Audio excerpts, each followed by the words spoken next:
본문 말씀은 계시록 3장 7절로 13절 말씀입니다. 빌라델비아 교회의 사자에게 편지하기를 거룩하고 진실하사 다윗의 열쇠를 가지신 이 곧 열면 닫을 사람이 없고 닫으면 열 사람이 없는 그 이가 가라사대 볼지어다 내가 내 앞에 열린 문을 두었으되 능히 닫을 사람이 없으리라. 내가 내 행위를 아노니 내가 적은 능력을 가지고도 내 말을 지키며 내 이름을 배반치 아니하였도다.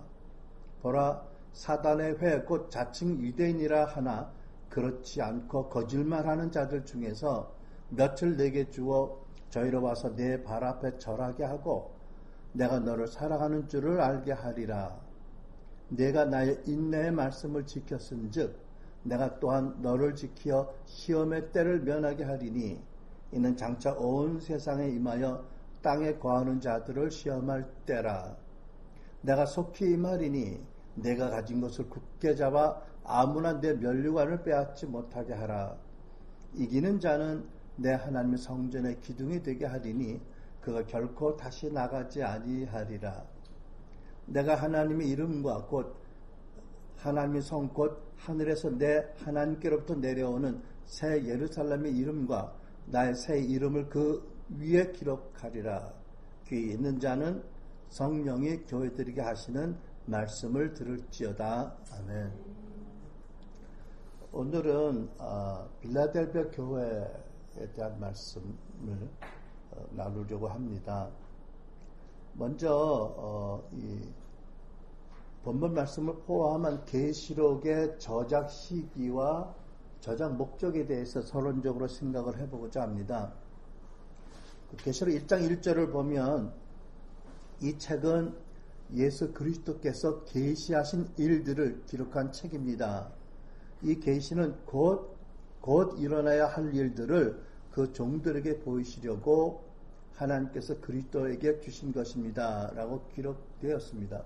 근데 여러분 여기에 곧 일어나야 할 일들이란 과연 언제를 의미하는 것일까?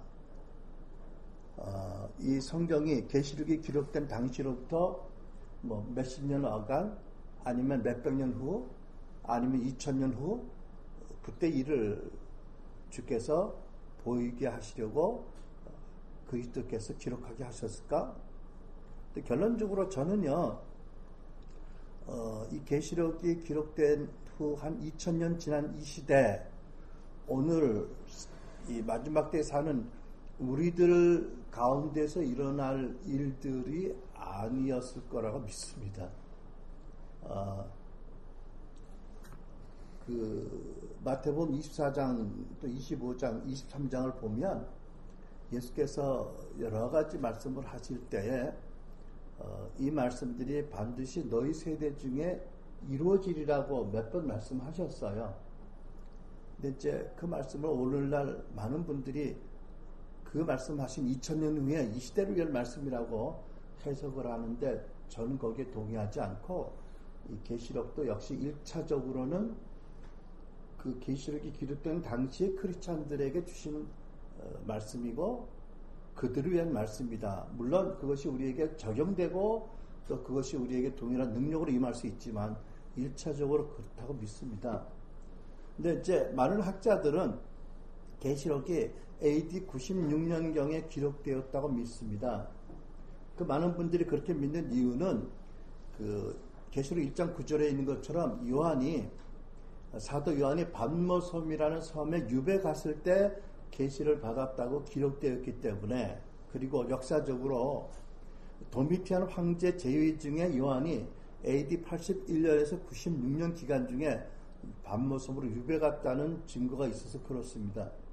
그런데 또한 놀랍게도 요한이 반모섬으로 유배 갔던 시기가 그보다 약간 앞섰다는 역사적 기록도 지금까지 전해 내려오고 있습니다.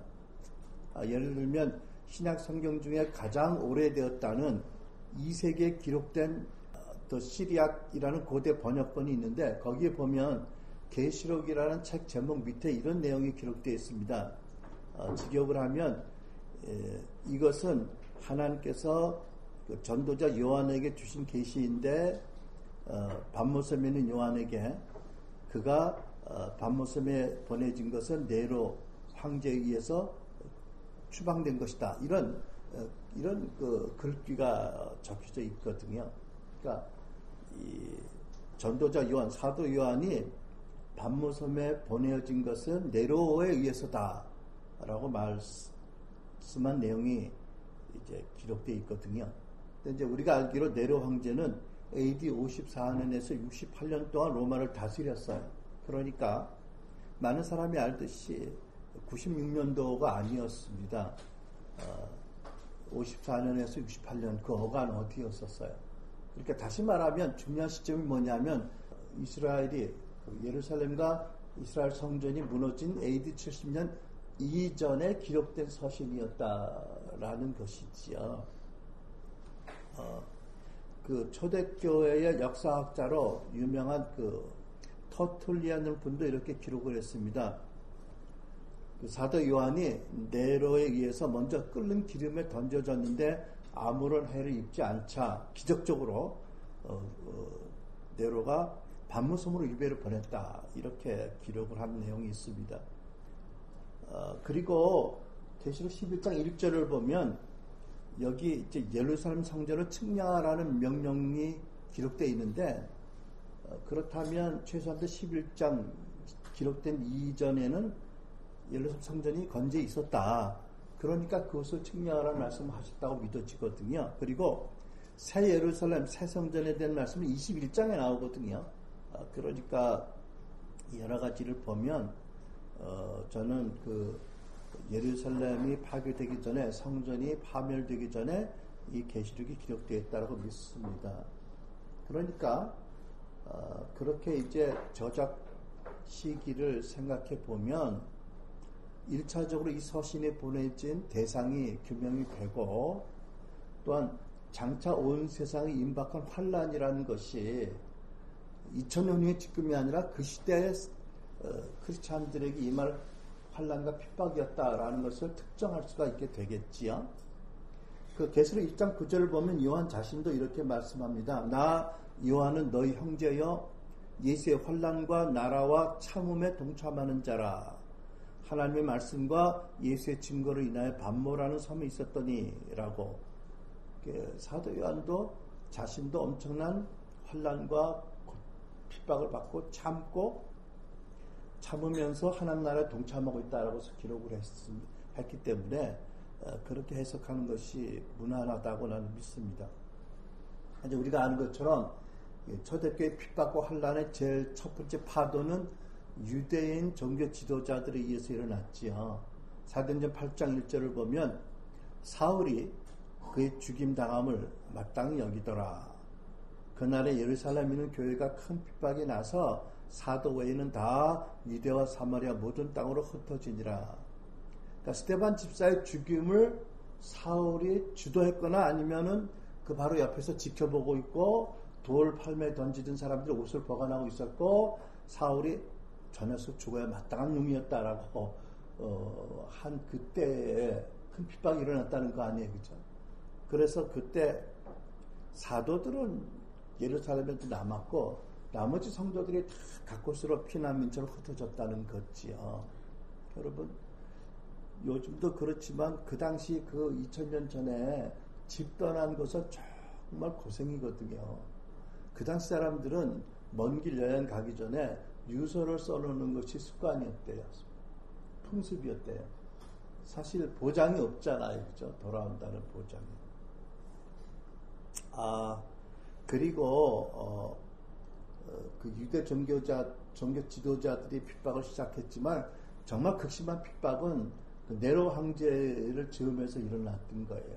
우리가 잘 아는 것처럼 AD 64년에 그 로마의 3분의 1이 대화제로 불탔잖아요.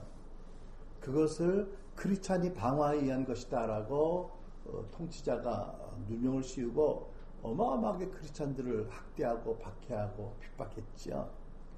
근데 사실은 그거보다 더 근본 원인이 있습니다. 뭐냐면 이 황제는 주시다라는 그 황제 우상 숭배를 정부에서 강력하게 요구했는데 크리스찬들이 예수만 나의 주라고 고백하고 황제 숭배를 거부했으니까 정말 미워하다가 이제 그 어떤 빌미로 무지무지하게 핍박을 했던 거지요. 뭐 상상하지 못할 극심한 핍박을 당했지요. 기록을 보면 뭐 살아있는 크리스찬들을 십자가에 못 박고 거기다가 타르를 붓고 불을 붙여서 그래서 죽어가는 그 비명 소리와 함께 그 불빛으로 뭐 로마를 밝혔다. 이게 뭐 인간이 상상하지 못할 아주 뭐 엄청나잖아요, 그죠?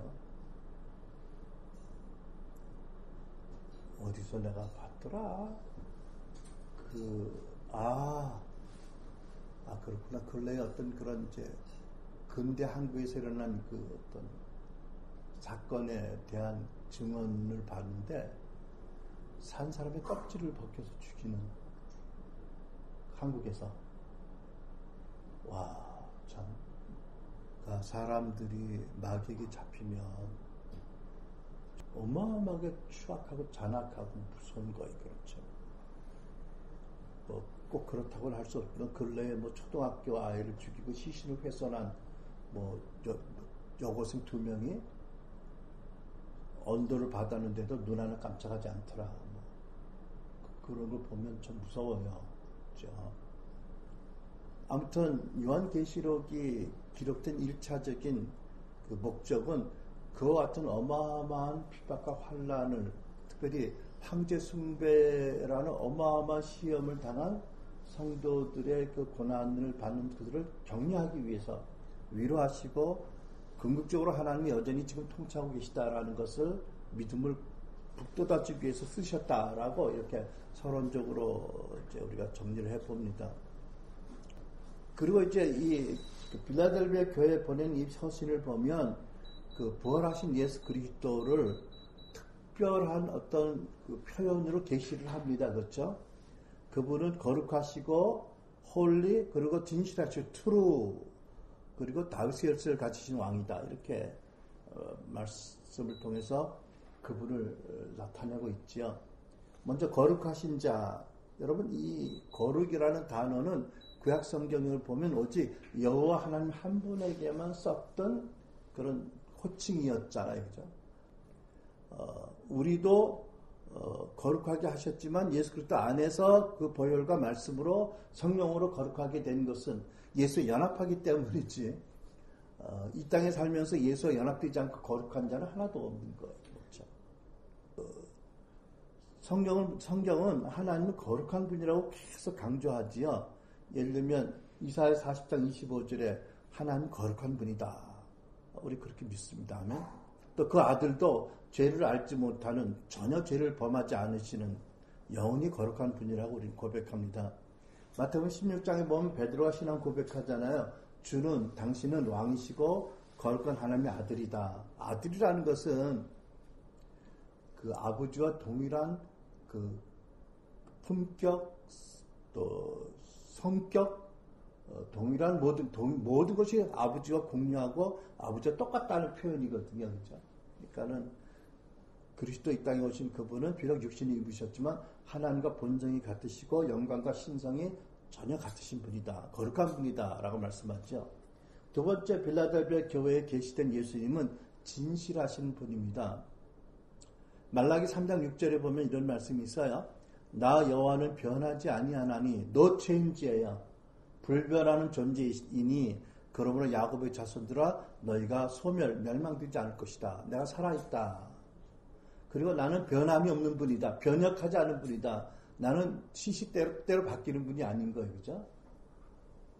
때때로 다른 분이 아니어서 영원히 한결같으신 분이 한결같이 진실하시다.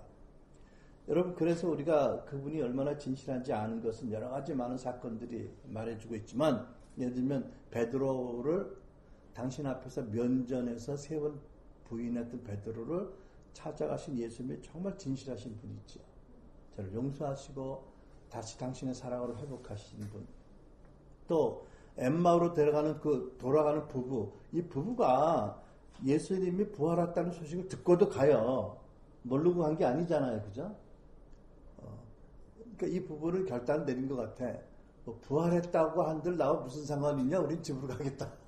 왜냐하면 자기들이 바라는 이 지상의 하나나라 그 왕으로서 예수님이 통치 안 하신다면 로마의 학정에서부터 우리를 구원하시고 다윗의 왕국의 영광을 회복 안 한다면 뭐 부활 아니라 죽으셨다 부활해도 관계없다. 우린 집으로 가겠다 하잖아요. 그죠?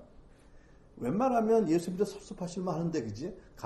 갈래? 잘 가 이러실 텐데 그 40일 동안 지장에 계시면서 그거 하실 일이 얼마나 많겠어요? 근데 몇 시간을 같이 걸으시면서, 그죠? 뭐 좋은 자가용을 타고 뒷좌석에 앉아 계시는데, 몇 시간을 걸으시면서 환영받는 것도 아닌데, 나그네 취급당하면서 말씀을 나누고 마음을 뜨겁게 하고 결국 눈을 열어서 저들이 있어야 할 자리를 가게 하시잖아요. 그죠? 얼마나 신실하시고 진실하신지를 우리가 알 수 있습니다. 그 다음에 세 번째, 빌라델비아 교회에 계시하신 예수 그리스도, 살아계신 그분은 다윗의 열쇠를 가지신 분이에요. 그래서 이 열면 닫을 사람이 없고 닫으면 열 사람이 없는 그분인 거예요. 그분이 열면 절대로 안 닫혀. 그분이 닫히면 절대로 누구도 못 열어. 근데 이것은 그 다윗의 열쇠를 가지셨기 때문에 그렇다는 거지요. 다시 말해서 그분은 누구도 거역할 수 없는 영원한 통치 권세, 절대적인 통치 권세를 가지신 하나님 나라 왕이라는 말씀이 있죠. 이사야 9장 6절로 7절에 이런 말씀이 있죠. 잘 아시는 말씀. 한 아기가 우리에게서 태어났다. 우리가 한 아들을 얻었다. 그는 우리의 통치자가 될 것이다. 그의 이름은 기묘자, 모사, 전능하신 하나님, 영전하시는 아버지, 평화의 왕이라고 불릴 것이다. 그의 왕권은 점점 더 커지고 나라의 평화도 끝없이 이어질 것이다. 그가 다윗의 보좌와 왕국 위에 앉아서 이제부터 영원히 공평과 정의로 그 나라를 굳게 세울 것이다. 만군의 주의 열심히 이것을 반드시 이루실 것이다. 표준 세번역입니다. 이 이사야서 9장 6절을 연상하게 하는 그런 말씀이죠. 다윗의 열쇠를 가지신 분. 그러니까 이사야서 9장 6절로 7절은 다윗에 대한 말씀이 아니에요. 다윗의 열쇠를 가지신 분이 오신 그분에 대한 계시지요. 그렇죠? 그래서 예수님께서 베드로에게 내가 천국 열쇠를 너에게 주겠다. 너도 열면 못 열 문이 없고 닫으면 누구도 못 열 것이다. 이런 권세를 주셨잖아요. 마태복음 28장에 하늘과 땅의 모든 것을 내가 너에게 위임하겠다고 말씀하셨어요. 그래서 그 빌라델비아 교회에게 주신 예수 그리스도 계시는 그분은 거룩하시고 그분은 변함이 없는 진실하신 분이고 그분은 다윗의 왕권을 가지고 영원히 통치하는 분이다. 이렇게 예수 그리스도를 계시하시지요. 그리고 우리가 본문에서 세 번째 보는 것은 뭐냐면 그 빌라델비아 교회인 거예요. 글쎄요. 빌라델비아 교회가 이제는 뭐 어디 있었든지 뭐 2000년 전의 교회니까 그 개교회 자체는 우리가 어디 있었는지 모르죠. 다만 말씀을 통해서 그 교회가 존재했다는 것은 아는 거지요. 근데 이제 빌라델비아 교회는 이 책망이 없는 교회 둘 중에 한 교회예요. 그죠? 다른 교회는 다 책망이 있었는데 이 교회는 책망이 없는 교회 중에 하나입니다. 근데 본문에 보면 빌라델비아 교회의 천사에게 이렇게 보내는 말씀으로 기록되어 있어요. 근데 그 현대인의 번역을 보면 빌라델비아 교회의 지도자라고 천사를 리더, 목사, 담임 목사 이렇게 번역을 했어요. 그러니까 이런 뜻이 있는 거죠. 빌라델비아 교회 천사니까 교회가 어쩔 수 없는 하나님이 보낸 교회를 위해서 보낸 은사다 이런 뜻 아니겠어요, 그죠? 그러니까 요즘 교회 담임 목사님들이 아무리 훌륭해도 이런 개념은 안 보잖아요, 그죠? 당에서 초청할 수 있고 당에서 권면해서 사직도 시킬 수 있는데 하나님 내 천사다 이렇게 말씀하시면 그건 약간 좀 다른 그림이겠죠. 그때 천사라는 게 뭐 무어해서 거룩해서가 아니고 메신저로서 하나님의 말씀을 전하는 자로서 교회에 속한 것이 아니라 하늘나라에서 너희 교회에서 파송한 자다 이런 뜻으로 이렇게 표현한 줄 압니다. 그 성경적인 그 당시의 표현이 있지요. 또 하나님이 그 당시의 문화를 통해서 규명하신 그런 뜻이 있는 말씀이 있고요. 이렇게 보면은 그 당시는 가정교회 네트워크이니까 이제 하나님께서 그리스도에게 계시 주시고 그리스도가 이제 사도요한에게 계시를 주셨고 사도요한이 서신이나 설교를 통해서 각 개교의 지도자들에게 이제 말씀을 전하면 개교의 지도자들이 회중들에게 그것을 전하고 가르치고 그리고 또 회중들을 통해서 불신자들에게 복음이 전파되는 이런 이제 메시지 체인이 있겠지요. 아무튼 그렇게 보면 사실은 복음을 전하는 자들은 다 하나님의 입장에서 천사들로 하나님이 고려하시고 간주하신다라는 것도 우리가 알 수가 있겠습니다. 그러니까 복음을 전하는 자들이 참 하나님 보실 때는 나의 천사다. 그래서 표준 세번역에 보면 주께서는 사람들을 하나님보다 조금 못하게 지으시고 그에게 영광과 존귀와 왕관을 씌워 주셨습니다. 하나님께서 당신의 사람들, 복음을 전하는 사람들을 보실 때 이렇게 존귀하게 보신다라고 믿습니다. 그래서 천사라는 단어를 본문에서 사용하고 있다고 보고요. 자, 빌라델피아 교회에 대해서 이제 우리가 두 번째 보고자 하는 것은 뭐냐면 이 교회가 적은 능력을 가졌다고 말씀하세요. 본문에 그죠? 네가 적은 능력을 갖고도 내 이름을 배반치 않았다. 이렇게 말씀하세요. 적은 능력을 가졌어요. 그러니까 적은 능력을 가졌다고 하면 세 가지로 이렇게 우리 나눠 생각할 수가 있겠죠. 첫째로 교회 설립의 역사가 비교적 일천했다. 오래된 교회가 아니다. 이 교회는 사도 바울의 그 전도 사역, 선교 사역을 통해서 복음 받은 사람들이 그 지역에 가서 세운 교회라고 믿어지거든요. 그러니까 아마 그 당시 이 계시록이 저술됐던 당시의 기준으로 보면 교회 역사가 짧은 교회 중에 하나였기 때문에 적은 능력을 가졌다라고 말씀한 줄 믿습니다. 사실 보면 그 많은 교회들이 상당히 그 어떤 역사적인 전통이 있어요. 그 많은 분들의 희생과 기도가 있어서 지금 보이는 교회들을 이루고 있는 교회들이 많잖아요. 그죠? 물론 또 뭐 역사가 깊다 그래서 다 뭐 하나님 보시기에 사랑스럽고 아름답고 또 사람들 보기에 위대하다는 건 아니더라도 일견 사람들이 보기에 좋은 교회라고 한다면 제가 보기에는 상당한 역사가 있어요. 뿌려진 것들이 있고 심은 분들이 있고 헌신자들이 많이 있는 거잖아요. 근데 빌라델피아 교회는 비교적 교회 설립 역사가 일천한 교회였기 때문에 적은 능력을 가졌다고 주님이 인정하세요. 그게 주님이 적은 능력 가졌다고 인정하시는 게 좋은가? 하여튼 주님이 그렇게 얘기하세요. 두 번째, 적은 능력 가졌다고 주님이 말씀하신 이유 두 번째 뭘까요? 모이는 회중 숫자가 적어요. 우리같이. 그러니까 주께서 적은 능력을 가졌다라고 말씀하죠. 근데 여러분, 회중 숫자가 물론 한 영혼이 우주보다 더 가치가 있다고 본다면 엄청난 의미가 있지만 그러나 또한 교회를 모이는 숫자로만 보는 것은 하나님의 관점하고 많이 틀리다는 것을 우리가 알 수가 있지요. 적었는데도 편지가 갔어요. 그렇죠? 적은 능력 가졌는데도 예수님이 편지를 보내셨어. 내 교회라는 것을 아주 역사적으로 확증하셨잖아요. 그렇다면 더군다나 또 주님의 임재가 있다면 뭐 숫자는 정말 태양 앞에 촛불 켜는 뜻 정도 아닐까 싶어요. 내 생각에. 주님의 임재가 있다면 그렇죠.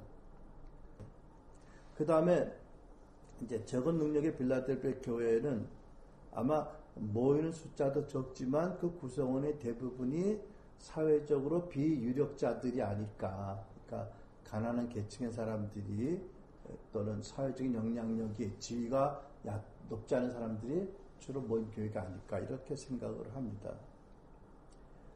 그럼에도 불구하고 놀라운 반전은 뭐냐면 예수께서 내가 너를 사랑한다라고 말씀하시는 거예요. 9절에 보면 보라 사단의 회, 사단의 모임, 회중 곧 자칭 유대인이라 하나 그렇지 않고 거짓말하는 자들 중에서 며칠 내게 주어 저희로 와서 내 발 앞에 절하게 하고 내가 너를 사랑하는 줄 알게 하리라. 이게 놀라운 거죠. 참 주님은 이 교회를 사랑한다고 말씀하세요. 그리고 내가 너를 사랑하는 것을 분명하게 부인하지 못할 어떤 표적과 같은 일로 입증할 것이다. 네.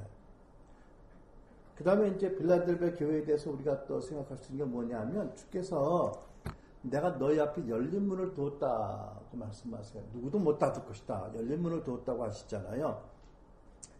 이제 원래 빌라델비아라는 도시가 건립된 목적은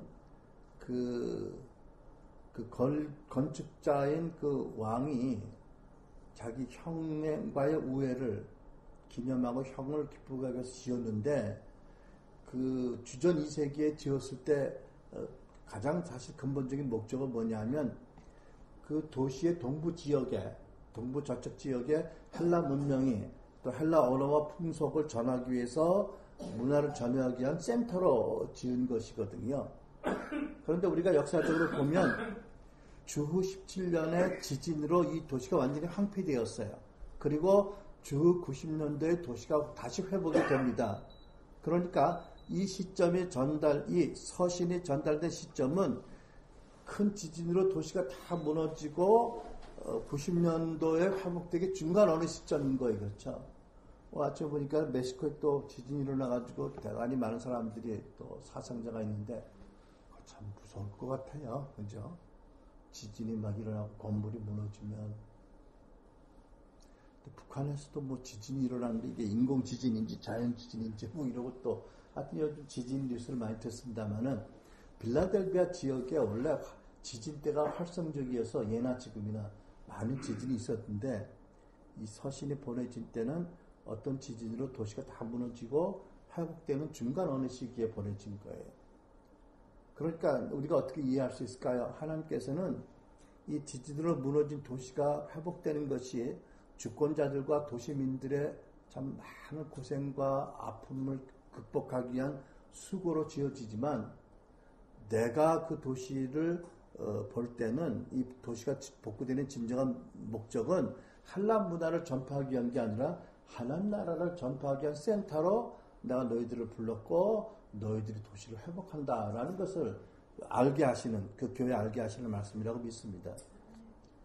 이제 네 번째로 우리가 보는 것은 본문에서 예수님께서 빌라델비아 교회에게 주실 상급에 대한 약속의 말씀이 있어요.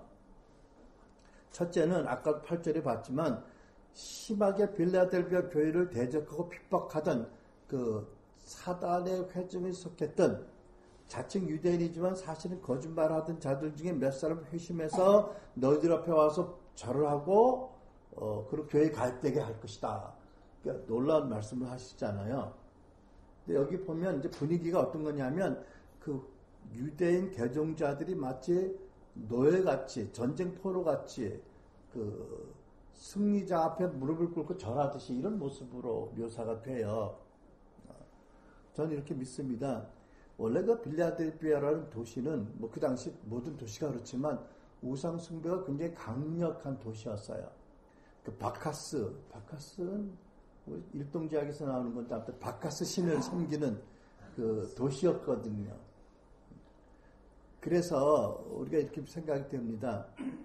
그 바카스 신을 강력하게 섬기는 우상의 도시에 살던 유대인들 중에 일부가 야훼 신앙을 버리고 우상을 따랐던 자들이 있었던 거. 그러니까 자칭 유대인이라 하나 거짓말하는 자들이고 사단의 회에 속했던 자라고 말씀하잖아요. 그죠? 근데 그들 중에 몇몇이 빌라델비아 교회를 보면서 눈여겨보다가 핍박하다가 감당하지 못할 거룩함과 능력과 자기들과 다른 어떤 것인 걸 보고 변심을 해서 구원을 받는 자들이, 그래서 절하는 이유는 그동안 너무 잔악하게 핍박했기 때문에 회개하는 뜻으로 교회 앞에 절을 하고 복음을 믿고 교회에 가입하는 역사가 있을 것이다. 그러니까 굉장히 놀라운 승리의 축복의 약속을 주시는 거예요. 그죠? 그러니까 아마 제가 보기에는 이 빌라델피아 교인들이 그 안디옥 교인들 같이 참 그리스도 안에 그들이 들어갈 뿐만 아니라 그리스도가 그들 안에 살아계심을 주변에 믿지 않는 자들도 봐왔던 것 같아요. 그리고 여러분 지금 생각나는 게 뭐냐면 사단의 왕가운을 벗어나이다라는 책을 보니까 유명한 무당인데 목사 된 분이에요. 근데 이제 그 사람은 왜 생각이 나냐면 그 무당들의 눈에는 사람들에게 있는 그 권세의 아우라가 보인대요. 놀라운 거는 많은 사람들에게 자기들이 놀랄 만한 권세들이 있대요. 근데 더 놀라운 게 뭐냐면 그 사람들이 자기가 그런 영적 권세가 있는지 모르는 사람 대부분이래. 누구 얘기할 건가? 크리스찬들이지. 그러니까 사실은 이 사단에게 완전히 들여진 인간들이 어떤 사단에서 영적인 눈이 열리면 그 사람이 보듯이 크리스찬들에게는 본인들도 모르지만 놀라운 권세가 있다는 것을 자기들이 알게 되면 언젠가는 회개할 수도 있지 않겠어, 그죠? 영적인 마귀에 의해서 영안이 열린 사람들이 그러니까 핍박하다가 결국은 무릎을 꿇은 거지요. 그래서 그들이 이제 예수를 믿고 빌라델피아에 가입한다. 놀란 승리의 그 약속을 주셨어요, 그죠? 그 다음에 그 예수님께서 그 빌라델피아 교회에게 주신 축복의 언약의 두 번째가 뭐냐면 10절의 말씀, 온 세상에 임할 시험의 때를 면하게 하리라. 서론적으로 여러분 저술 시기를 생각해 본 것도 이것을 위한 것이기도 해요. 왜냐하면 많은 분들이, 적지 않은 분들이 이 빌라델피아에 주신 언약, 온 세상에 임할 시험의 때를 우리가 사는 지금 2000년도 21세기에 주어질 일이라고 생각하는데 글쎄요, 그렇게 이중성취가 될 수 있을 가능성은 있다고 믿지만 1차적으로는 그 당시에 임했던, 온 세상에 임했던 시험의 때에 고통받는 당신의 자녀들을 격려하기 위해서 주신 계시거든요. 1차적으로. 그러면 그때 어떤 시험이 있었던가 온 세상에 우리가 문헌을 보면 이런 일이 있었어요. 여러분 영화 보면은 왜 그 나치 독일 병사들이요. 인사할 때 어떻게 하는지 아세요? 만나서 인사할 때. 히틀러 그러잖아요. 그죠? 히틀러를 높이는 거예요. 근데 그 네로 황제 즈음에서부터 온 로마 전 국토에서 무엇이 요구된 줄 아세요? 황제 숭배. 그 중에 하나의 의식이 뭔지 아세요? 길에서 사람을 만날 때든지 어디서 만나면 손을 바짝 들고 Caesar is the Lord. 시저가 황제가 주시다. 뭐 이러고 손을 들고 인사하는 그런 법이 강요가 된 거예요. 그러니까 내가 경이자매를 길에서 만나면 서로 손을 들어 뭐라고? Jesus is the Lord 그래야 되는데 Caesar is the Lord 하고 인사를 해요. 그러니까 이 크리스찬들이 얼마나 어렵겠어 생각해 보세요. 우리 구세군에서는 보험소로 할렐루야. 우리 구세군이 어디 있어요?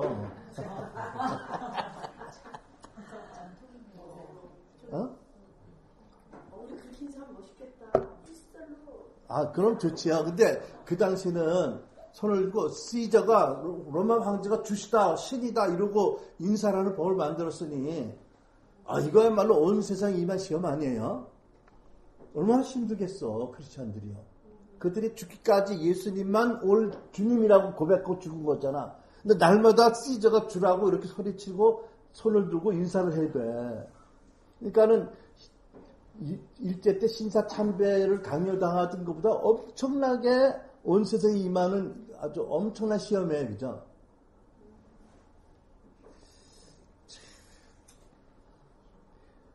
근데 하나님이 어떻게 빌라델피아 교인들을 그 시험에서 구하셨는지 모르겠어요. 그거는 나 아직 자료를 못 찾아봤는데 아무튼 예수님께서 온 세상에 임하는 시험의 때를 위해서 너희를 보호하겠다고 하셨을 거예요. 그죠?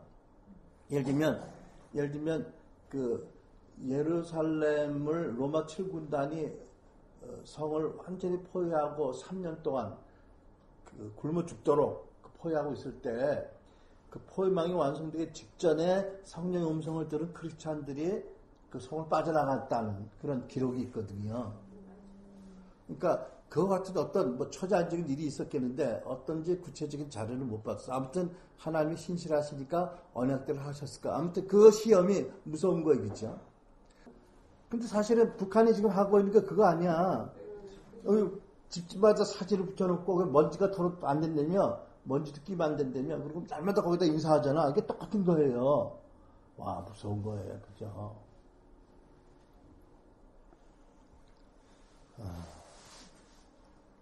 근데 하나님이 온 세상에 임하는 시험의 때를 면하게 하시겠다 이렇게 말씀하셨고요. 세 번째 무슨 축복을 약속하셨죠? 너희들이 빌라델비아 교회 공동체와 구성원 성도들이 이제 성전 기둥에 대해서 다시는 나가지 않을 것이다 이렇게 약속을 하세요. 여러분 이 말씀을 이해하려면 빌라델비아 교회의 그 지리적인 여건을 이해할 필요가 있겠죠. 이미 얘기 드렸죠. 지진 때가 활성적인 곳이었다고.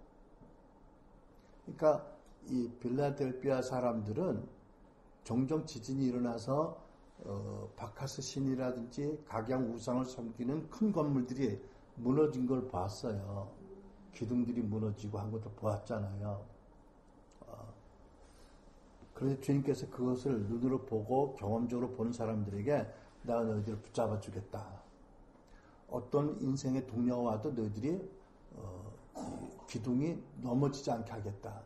그리고 너희들은 나의 성전의 기둥이다. 바카스 성전의 기둥이 무너지지만 너희는 내 성전의 기둥이기 때문에 너희는 결코 안 넘어질 것이다. 너희 개인의 믿음, 너희 가정, 너희 공동체를 내가 굳게 내 손으로 잡아주겠다. 뿐만 아니라 내 이름을 네 기둥에 세워주겠다. 그렇죠? 어떤 이름이요? 어린 양의 이름이죠. 예수 그리스도라는 이름이요. 그러니까는 이 기둥이 안 넘어지는 걸 보고 사람들이 예수 그리스도를 보게 하겠다. 다시 말하면 너희 안에는 그리스도 나를 사람들이 보게 할 것이고 내가 너희들을 지켜주겠다. 이런 약속이 있죠.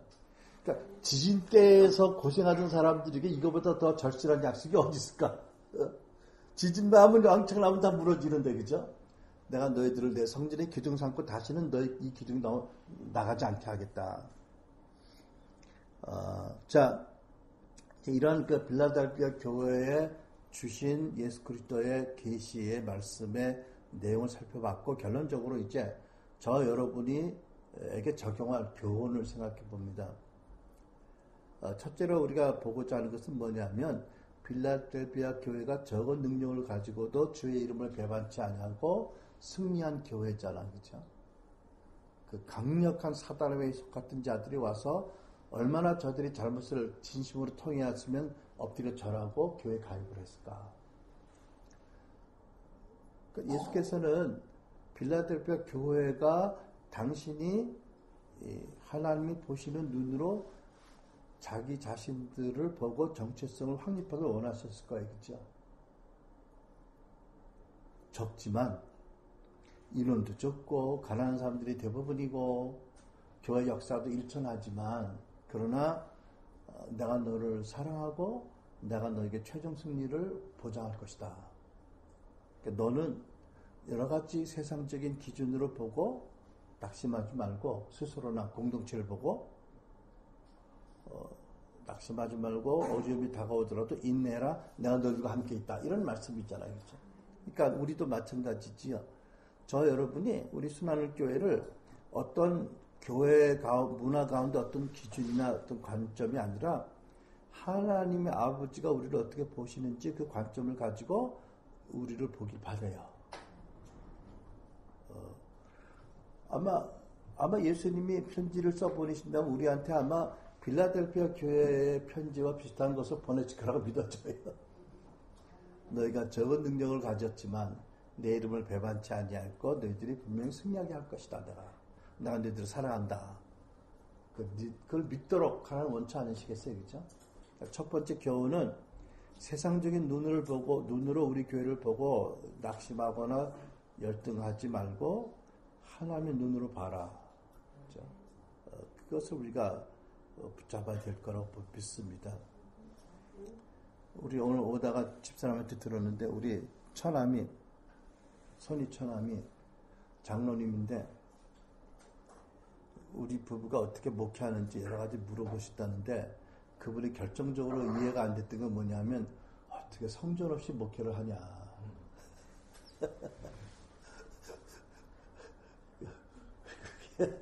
그러니까 그분을 얼마나 불쌍하게 보는지 모르겠지만 그거는 주님의 관점으로 다른 거예요. 그렇죠? 그러니까 하나님 눈으로 우리 교회를 보고 하나님이 보시는 관점에 동일시해서 우리가 작아서 안 되지만 열등한 마음을 갖거나 낙심하거나 스스로 평가절하해서는 절대로 안 된다는 것. 첫 번째 교훈. 두 번째, 예수님께서 이 빌라델피아 교회에게 약속하셨잖아요. 내가 속히 임하겠고 내가 너에게 줄 면류관이 있는데 빼앗기지 않도록 꼭 붙잡아라. 내가 너에게 이 면류관을 주기 원하라. 이 말씀하잖아요. 그렇죠? 하나님께서는 자녀들에게 영원한 면류관 주길 기뻐하시는 분이세요. 그죠? 근데 어떤 사람이 면류관 받을까요? 그러니까 인내하고 부르심을 지키는 사람들, 능력이 적다고 좌절하지 않고 꾸준히 성실하게 부르심대로 가는 그 교회잖아요. 그죠? 능력이 많고 크게 문제가 아닌 거예요. 적은 능력으로도 배신하지 않고 주를 섬기는 것이 면류관을 받을 조건이라는 거잖아요. 그죠? 많은 분들이 그러더라고. 교회가 커야 큰 일도 한다고. 글쎄, 그 큰 일이라는 게 사람들이 눈에 볼 때 큰 일인지 하나님 눈에 볼 때 큰 일인지 몰라도 빌라델피아 교회를 보면 꼭 그런 건 아닌 것 같아요. 그치? 적은 능력을 가졌는데도 큰 문이 열려있고 내가 너에게 승리를 약속하고 면류관을 주겠다고 말씀하잖아요. 그러니까 여러분 특별히 저는 지난 주간에 우리 여기 있는 우리 여러분들이 같이 갔었지만 그 엘라자 하우스 그 세미나를 하면서 우리 교회가 적은 인원이 모인 가정교회이지만 그래서 받은 바 능력이 적다고 말할 수 있을지 모르지만 우리의 부르심에 순종하면 그 이름을 배신치 않고 부르심을 거부하지 않으면 분명히 면류관을 다 받을 것이다. 그래서 여러분 그렇게 믿어집니다. 그래서 우리가 교회적으로는 가정교회 운동, 다시 말해 지상대명령에 헌신해서 불신자에게 복음 전하고 그들을 제자 삼는, 한시적으로 제자 삼는 이 운동, 그리고 집합적으로는 한국 엘리야 집을 섬기는 이 부르심을 우리가 적은 능력을 가졌고 적은 인원이지만 그 부르심을 배신치 않으면 반드시 영광의 면류관을, 영원한 면류관을 받을 것이다. 이렇게 믿습니다. 세 번째, 예수님께서 빌라델피아 교회 앞에 열린 문을 두었다고 말씀하세요. 내가 열어놨다. 너희가 적은 능력이라고 낙심하지 말고 그 열린 문을 통해서 놀라운 하나님 나라를 전하라 할 말씀이잖아요. 그죠? 요번에 올해 그 페이스북에 올랐죠? 2학기 전도사 LHK라고 약 잘 썼지만 2학기입니다. 재미있는 간증을 들었어요. 그죠? 못 들은 분이 있겠어. 간단히 얘기하면 자기는 아버지가 일찍 돌아가시고 여러 가지 이유로 그 unmet need, 당연히 채워져야 할 그런 당연한 기본적인 요구를, 필요를, 체험을 너무 못 받았대요. 그리고 체험을 받을 수 있다라는 가능성을 안 믿어서 나는 그런 거 필요 없어라고 내적 맹세를 많이 했다는 거지요. 그래서 결국은 하나님이 주시고자 하는 것들까지도 거부했다는 거지요. 그런데 이제 내적 맹세라든지 unmet need, 채우지 못한 그런 그 필요에 대한 강의를 듣고 소그룹 때 회개를 했대. 사실 하면서 내적 맹세를 깨뜨릴 때만 해도 이거 뭐 깨진다고 무슨 일이 있을까 그랬는데 놀랍게도 그러고 나서 사역받고 나서 우리 이민경 목사님을 위해서 기도해주는 시간이 있었는데 난생 처음으로 그렇게 사모했던 영적 환상이 깨끗하게 열렸대요. 아주 유의미한. 놀랬대 자기도. 그리고 또 놀란 게 원래 자기가 못생겼다고 생각해서 거울 보기 쉽지 않았는데 그날 아침 거울을 보는데 이 사람 누구지? 괜찮은데? 그래서 자기 용모에 대해서도 마음의 눈이 삐뚤어진 눈이 바로 되었다고 그런 간증을 했어요. 그래서 이게 그 이학기 전도사 한 분뿐이 아니라 우리 모두에게 그런 축복이 임할 걸 믿는 거예요. 그렇죠? 여러분 보세요. 우리 교회 앞에도 하나님 열린 문을 두신 거예요. 근데 열린 문에 대해서 제가 비유로 이런 얘기를 설명해 볼까요? 이제 호텔에 가면 자주 어떤 방을 보냐면 옆에 방하고 통하는 문이 있는 방이 있어요. 아니죠.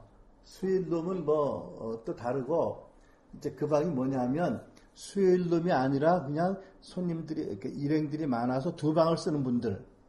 우리 두 방을 앞에 나란히 쓸 때, 바깥으로 복도로 왔다 갔다 디귿자로 안 다니고, 공유하는 벽에 문이 있어서, 그걸로 바로 객실을 다니게 하는 문이 있어요. 그럼 나는 항상 나는 손으로 확인해. 이게 닫혀있나? 왜 저쪽 들어오면 안 되잖아, 차인데. 늘 닫혀 있어요. 근데 여러분, 우리가 이제 예를 들면은 두 객실을 요청하잖아. 그럼 호텔에서 뭘 해주는 줄 아세요? 그 문의 자물쇠를 풀어줘요. 그래가지고 언제든지 옆방으로 가려면 복도로 안 나가고 바로 옆 지통할 수 있어. 하지만 그 문은 항상 닫힌 것이 보여. 워낙 우리가 늘 객실을 혼자 쓸 때는 늘 닫혀 있었으니까. 근데 여러분 보세요. 그게 열린 문이겠어요? 닫힌 문이겠어요? 열린 문인 거예요. 열린 문인데 우리가 믿음으로 이 문이 열렸다는 걸 보고 도어락을 열어서 비틀어서 문을 열면 열리는 거예요. 근데 이것을 닫혔겠지 하고 열지 않으면 그 문 못 써요. 열어놨지만. 그러니까 저는 이번에 이학기 준서 그 간증을 들으면서 우리의 눈이 열려야 된다. 그러면 닫혀있는 것 같지만 사실 열린 문인 거예요. 그것이. 믿음으로 행동으로 나가면 문이 열려있는 걸 발견해요. 그래서 우리 참 우리의 그 마음의 눈이 열려서 성령으로 하나님 우리에게 놔주신 열린 문을 열고 나가서 놀라운 하나님 나라를 전하는데 우리가 쓰임 받아야 되겠다. 그럴 때 참 놀라운 그런 각 개인적으로도 면류관을 쓰고 교회적으로도 하나님 놀라운 승리의 축복을 주실 거라고 믿습니다. 그렇죠? 그래서 여러분 이 빌라델비아 교회에게 주신 말씀이 저는 우리 오늘 순환교회 주신 말씀이라고 믿고요. 그 빌라델비아 교회에 계시된 예수 그리스도가 우리의 주님인 걸 믿습니다. 그렇죠? 그분은 거룩하시고 변혁지 않으시는 분이고 다윗의 권세 비교할 수 없는 하나님 나라 왕의 권세로 영원히 다스리시는 분.